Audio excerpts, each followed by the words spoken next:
तो दोस्तों, भारत में एक सर्वे हुआ, अभी रो खाली है ना, पर गाड़ियां उसी रो पे लगी हुई हैं। और दूसरी चीज़ है भारत में जाति व्यवस्था, कोई कोताही नहीं बरतते हैं चाइना में भाई भ्रष्टाचार के खिलाफ।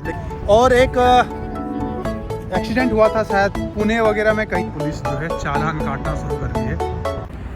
तो दोस्तों, भारत में एक सर्वे हुआ अभी मैंने न्यूज़ देख रहा था, और उस न्यूज़ में बता रहे थे कि क्या भारत के लोग एक डेवलप्ड इकोनॉमी के लिए तैयार हैं।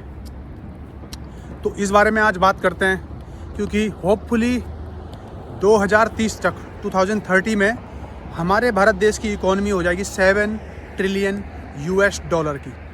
ठीक है, अभी हम 4 ट्रिलियन डॉलर पे हैं, तो इकोनॉमी वाइज तो भारत ग्रो करेगा खूब अच्छे से, लेकिन क्या लोगों की मेंटलिटी चेंज होगी? तो इस बारे में आज बात करते हैं। तो भाई मतलब भारतीय लोग, एक सर्वे हुआ उसमें बताया गया कि 51% लोग मतलब आज भी भारत में कैश में डीलिंग कर रहे हैं। इसलिए कैश में डीलिंग कर रहे हैं ताकि उनको जो है टैक्स ना देना पड़े।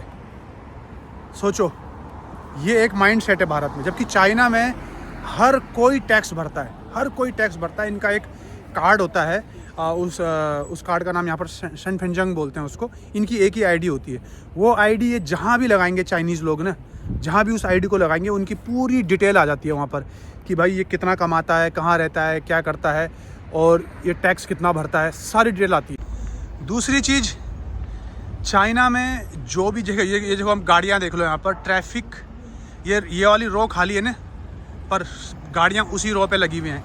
इस रो पे वो आएगा जिसको लेफ़्ट साइड में मुड़ना है। लेकिन अगर यही चीज़ इंडिया में होती तो लोग इस वाली रो पे भी घुस जाते। और जहाँ पे ये साइकिल का बनाया हुआ है निशान, तो यहाँ पे सिर्फ साइकिल चलेगी, कोई कार नहीं घुसेगी। ठीक है, तो ये भी एक मेंटलिटी दर्शाता है कि तुम अपने देश के लिए क्या करना चाहते हो, उसके नियमों का पालन करते हो नहीं करते हो। और दूसरी चीज़ है भारत में जाति व्यवस्था। ये जो जाति व्यवस्था है, ऊंच नीच, अभी भी भारत में कम से कम 60% लोग, भारत में 60% लोग, 60% लोग ये जाति व्यवस्था की, इस जो व्यवस्था है, जो ये बहुत गंदी व्यवस्था है, इसमें अभी तक वो जकड़े हुए हैं। स्पेशली मैं राज्यों का नाम नहीं लूँगा, लेकिन वो दो तीन राज्य ऐसे हैं जहाँ पर ये जाति व्यवस्था बहुत ही ज़्यादा गंदी है, बहुत ज़्यादा गंदी है, आपको पता है। और ये 2-3 राज्य ऐसे हैं जो बड़ी गुंडागिर्दी भी करते हैं। और दूसरी बात जो है, पैसे तो भारत में आ जाएगी, इकोनॉमी 7 ट्रिलियन डॉलर की हो जाएगी 2030 में।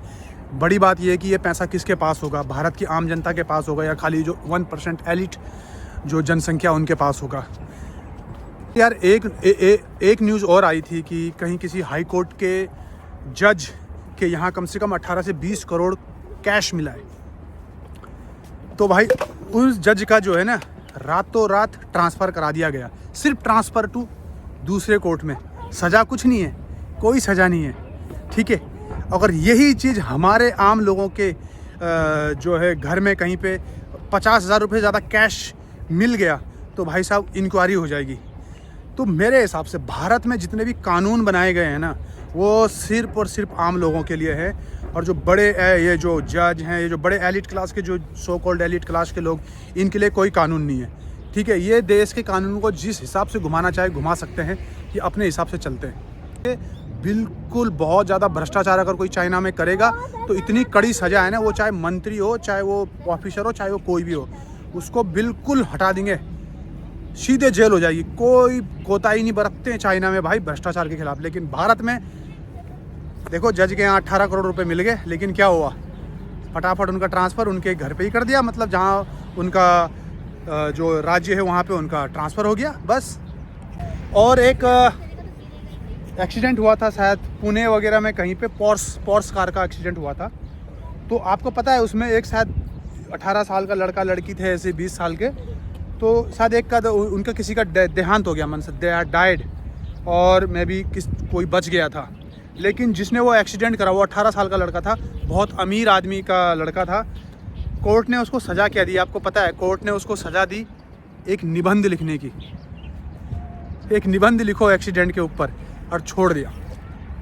तो कानून जो भारत में है ना, जो बहुत झूठ बोलते हैं, भारत में कानून आम लोगों के लिए जो है बना हुआ है, उनको सज़ा देने के लिए बना हुआ है। पर जो रिच लोग हैं, जो पॉलिटिशियंस हैं, जो बड़े बड़े रुतबेदार लोग हैं, उनके लिए कुछ नहीं बना हुआ है कानून, कोई मतलब नहीं। कानून को वो अपने हिसाब से तोड़ मरोड़ सकते हैं।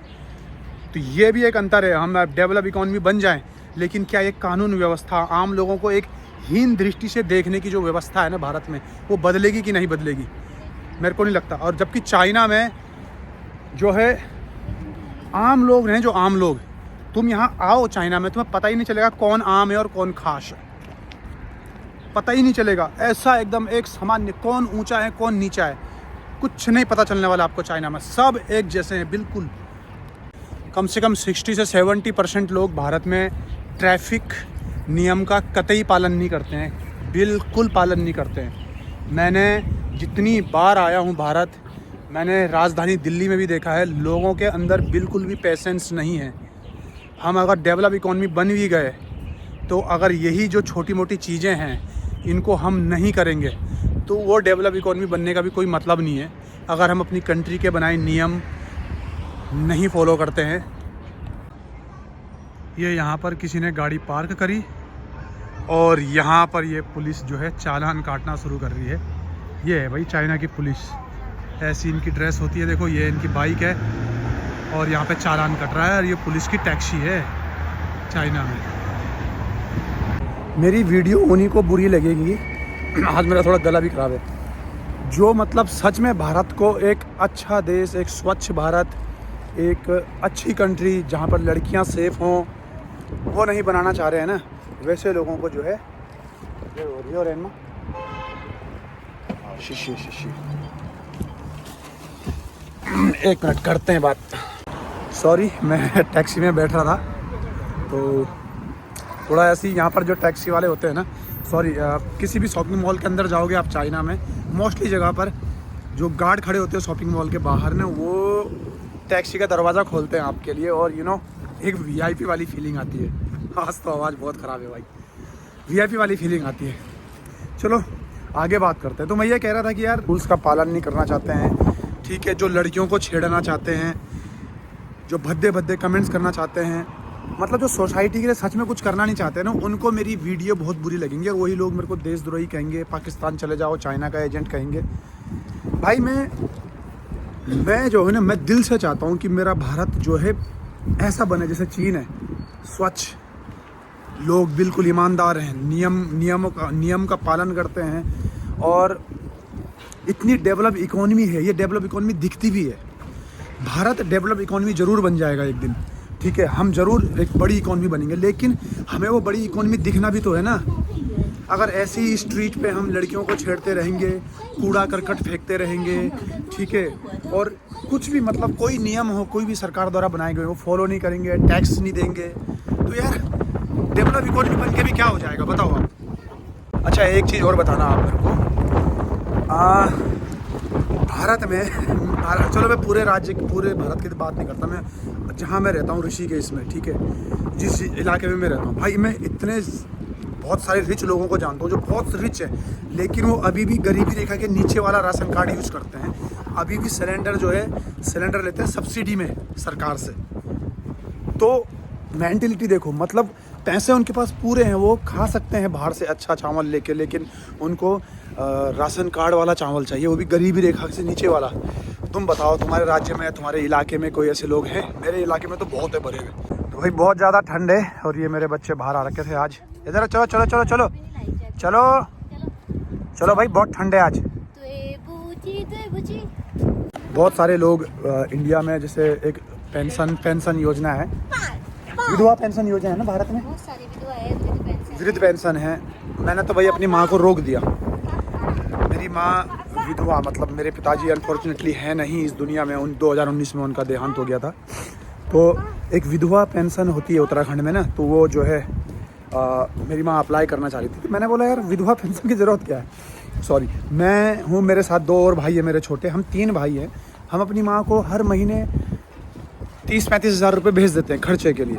बाकी हमारी वाइफ के पास तो पैसा होता ही है, उनको हम सारी सैलरी देते हैं, लेकिन माँ को भी अलग से 30-40 हज़ार रुपये हर महीना खर्चा देते हैं, ताकि माँ भी आराम से रह सके, मतलब उनके अपने कोई खर्चे हों। तो मैंने उनको मना करा कि भाई विधवा पेंशन बिल्कुल मत लेना, ये पेंशन उनको मिलनी चाहिए जिनको ज़रूरत है सच में, डेवलप इकोनॉमी बनने का फ़ायदा क्या है? अगर हमारी मेंटेलिटी वही गरीबों वाली रहेगी, गरीबों के हिस्से का राशन हम खा लेंगे, गरीबों के हिस्से का वो सब्सिडी वाले सिलेंडर हम ले लेंगे, और भरपूर है पैसा, सब कुछ है।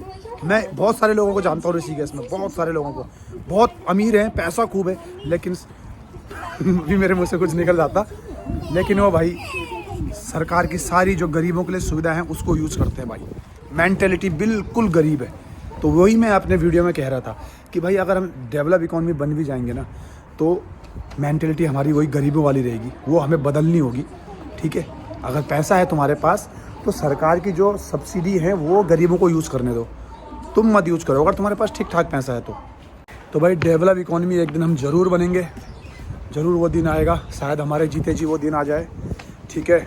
लेकिन उसके साथ साथ हमें अपने दिमाग को भी सही रखना है और डेवलप इकोनॉमी दिखना भी है, ठीक है। खाली लोगों के पास पैसा आ जाए उसके आने से कोई फ़ायदा नहीं है। आपने G20 वाली मीटिंग में देखा होगा, जब G20 मीटिंग चली थी भारत में, तो दिल्ली की रोडों पे जो गमले लगाए गए थे सजाने के लिए, लोग कैसे उनको उठा के लेके जा रहे थे, और कोई गरीब लोग नहीं उठा के लेके जा रहे थे भाई। मतलब जो अमीर लोग हैं अपनी कारें लेके आए और वो गमले अपनी कारों में भर के लेके जा रहे थे। आप सब ने देखा, न्यूज़ में वो आया होगा।